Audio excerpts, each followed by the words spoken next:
The following program was produced by an independent community producer. The opinions expressed do not necessarily reflect those of the QATV staff or board of directors.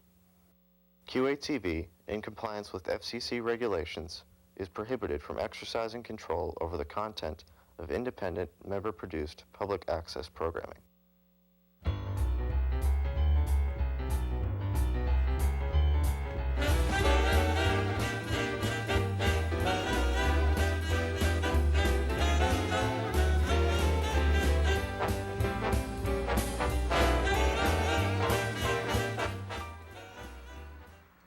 Hi there, I'm Krystyne Cheever, and welcome to the All Friends Cabaret, a variety show that connects you with your community. And as always, we encourage you to be a part of it. Whether you sing, dance, or act, or are raising money for that special organization, I invite you at the end of every program to get a hold of me to be a part of the All Friends Cabaret. Well, tonight we're venturing into the world of comedy. And here to help us is Boston's own stand-up comic, playwright, actor, he does it all, George MacDonald. Oh, me? Oh. Yes, yes. You were saying Charlie Rose was booked. So That's right. I know, Couldn't get I here. feel very fortunate. So Right. You're from I'll Boston. be Charlie next week. Okay, yes, yes. So you've done comedy for years, right? time, A long yeah. time. Yeah. And it's stand-up is your focus? I did stand up full time for about 20 years. Okay. 1979 to 1999. That was like the only job that I had. It was a different comedy scene. It's a little different now. Okay. But we would do 8-10 shows a week at least. Oh, wow. And usually. so tell me how one gets their start, because you're just up there. You make up your own jokes, right? It's just, tell me about Some people don't. Right, right. Some of them steal. So but, how did you yeah. How Yeah. did you just say, Well, I want to do that? Yeah, open mic nights. Usually, what happens is there's a host of a show someplace, and he's the professional comic, and they might have other professional comics drop in to do a guest set. But they'll have a lot of new people start and do 5 minutes or whatever, how much ever stage time you can get.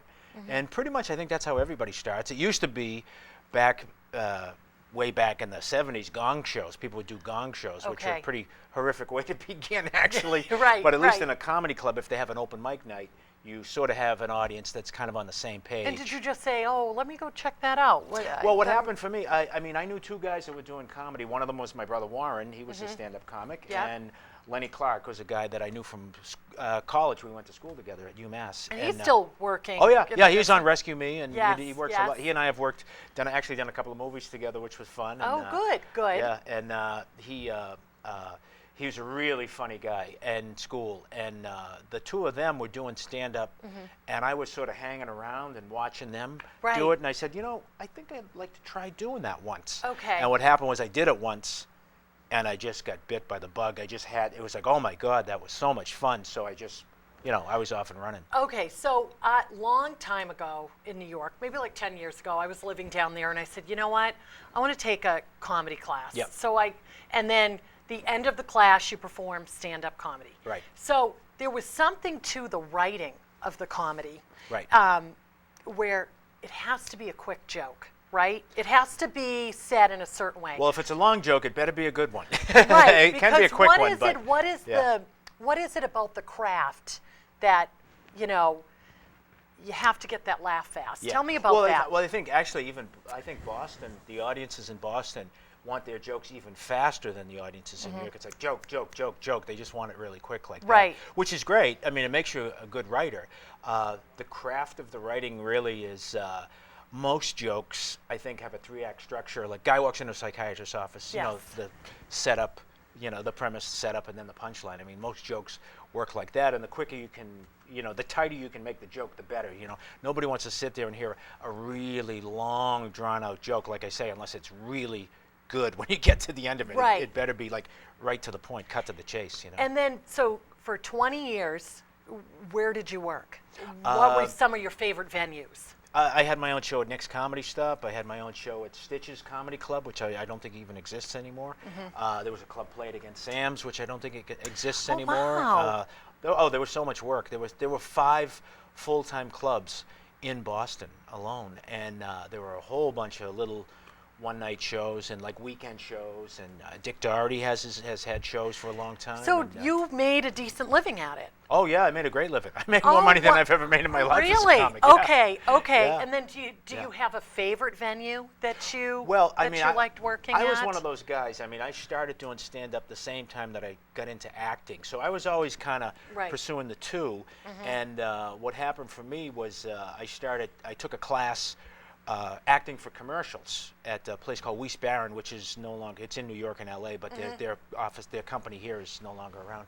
But they taught commercial acting technique, on-camera technique and stuff like that. So I got into that, which led into me moving to New York and taking acting classes down there, and studying film acting and writing and whatever. So it sort of all works together, I think. So if we go back to the class that I took in New York, and the end result Where was for it in me, New York that you took it? You know what? Do you remember the place? Comedy, gentleman named Steve. Ernie's Comedy Club? No, okay.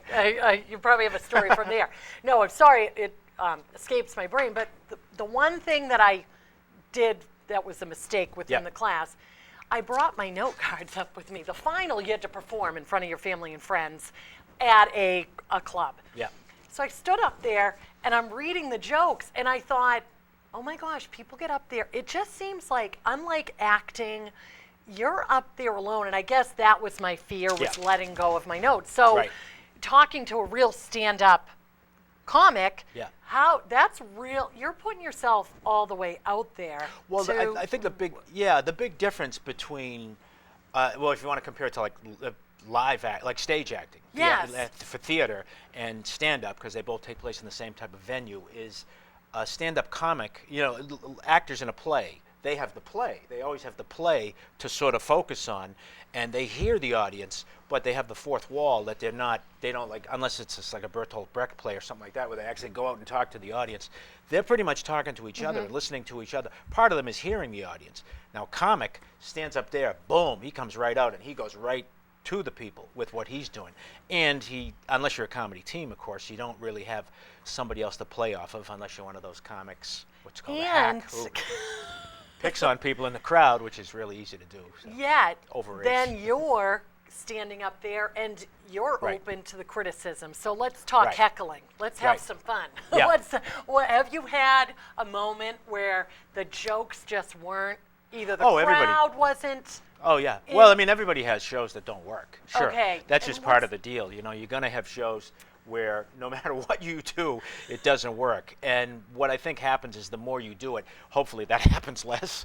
Otherwise, you don't keep doing it. Is it because of the joke? Is it It can just be the venue. It can be the setup. A lot of times what would happen is you'd walk into a place where somebody thought, it'd be a good idea. I'll do a comedy show in my club. And you say, no, this is a dive. These people, or it's a place where they'd rather watch, the baseball game on TV, and they try to I actually had a show at this club, and it was a Stanley Cup playoff game, and the guy said, no, just go up there and do the jokes, it'll be fine, just stand there while they're doing a hockey game. And I said, I'm not doing that. You kidding me? This is Boston. And they'll kill me. You didn't do it. Oh, no, we had to wait till the hockey game was over. I mean, but sometimes it's like the venue you walk in, it's sort of not going to work, and you can just tell. After you do it long enough, you can kind of, when you're beginning, ignorance is bliss. You have no idea what's going to work and what doesn't. It's trial and error. But after you do it for a few years, you can kind of walk in and look around and say, ooh, this setup isn't going to work at all, is it? Those are the tough ones, because you know ahead of time. And sometimes you're wrong. Sometimes it works great. But usually you can tell ahead of time. And like you said, you were bitten by the bug right away. You knew. Oh, it was so much fun. Yeah, it's just, when it's working, it's like this. It's just so much fun.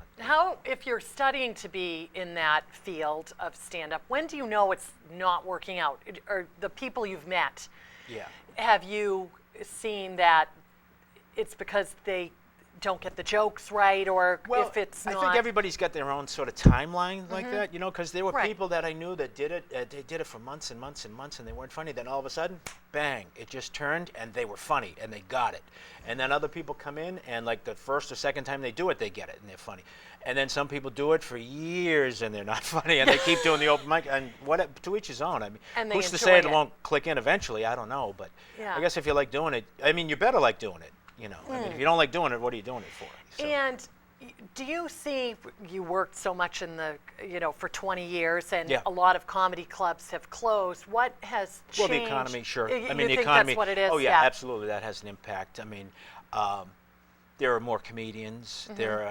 There is a lot more comedians than there were in the 70s, the end of the 70s and the 80s. Right, and let's go over some of those comedians you've worked with, Yeah. because it's quite an impressive resume. So tell me a little bit about each person that I mentioned. Yeah. Jerry Seinfeld. Jerry Seinfeld, I opened for him actually at Nick's Comedy Stop back. Okay. This was long before he had a sitcom. This was when he was a comic. He had worked on, he had been on Letterman and The Tonight Show a number of times. So he was a well-known comic, no doubt about it. All right, so and he was very funny, yeah. And when his TV show took off, was that just like, wow? Yeah, well, I think he was surprised too. Yeah, yeah. But, I mean, I worked with him. Yeah, Sure. and then Jay Well, all those guys, like Jay Leno. Yeah, I was going to bring up Jay Leno, actually, that was really interesting to work with him because he was, Okay. as a comic specifically, not so much as a talk show host, but as a comic, back in the 80s, certainly, he was like my hero comic. He was the guy that I was like, wow, I would love to have that guy's career, and I really used him as sort of a template for my type of act.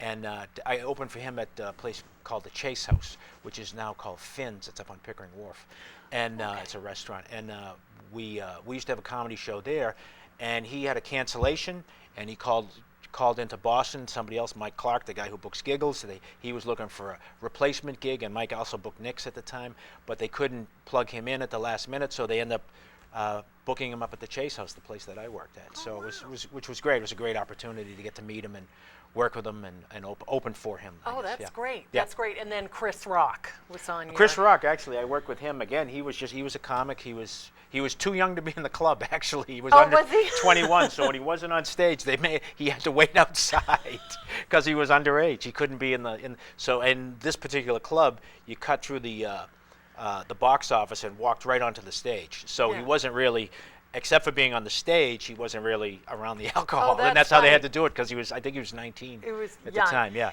and he was very funny even then. Yeah. Now, tell me about the theme that you based your comedy on, because say Kathy Griffin bases her Yeah. comedy on celebrities. Right. Jerry Seinfeld's show was about nothing. Right. Everybody picks something. Is that the base of what stand-up is? Well, yeah, I think. Well, I mean, yeah, I you think go from sometimes- your own experiences, true, Oh, right? oh, definitely. Yeah, I think you have to bring a good part of yourself to the equation, definitely, and I always did anyway.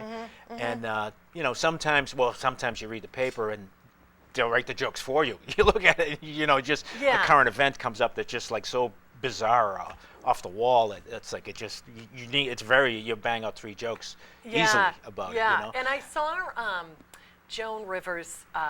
It's The documentary. yes, Yeah. yes, the piece of I work. haven't seen it yet. Yeah. And she's working like crazy. She's Right. 75 and still going at it. And she has in her home drawers and drawers filled of all of her jokes. So Oh, yeah. depending on the venue, Right. I always think with stand-up, you just remember everything, but it's a craft that you have to. Right. Yeah. Is that what, well, I mean, I think everybody probably has a joke file. Leno said that he never wrote a joke down. I find that hard to believe, but Okay. I mean, I guess he's telling the truth. I don't know. And you I have mean, one. Oh, I have like notes and notes Okay. and like things written on little cocktail napkins. If you're- It's well, that not was funny. It's not a great system, but it works for me. And then Yeah, yeah. No.